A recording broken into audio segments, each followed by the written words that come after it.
Hi guys, ngayon napamigay na natin yung mga sisiw, yung mga anak nito ni Blues.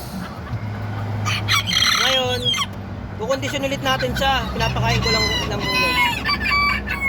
Kukondisyon natin siya, papaliguan natin siya, paliguan natin siya, tapos papalaki kasi ulit natin to eh.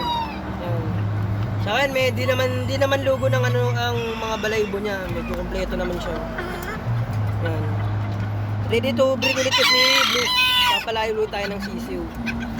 Kasi yung mga napalayo kong sisiw, pinamigay ko, yun nga, sabi ko nga sa inyo, namimigay tayo ng sisiw.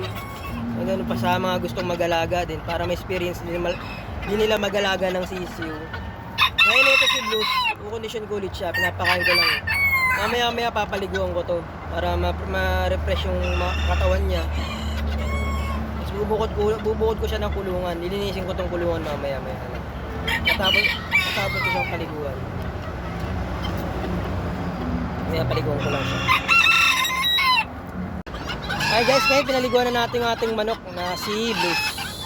Handa na ulit siya sa ating breeding. Kasalang ulit natin sa breeding natin. No condition lang natin siyang i-breed ulit. Papatuyin lang natin dito sa arawan.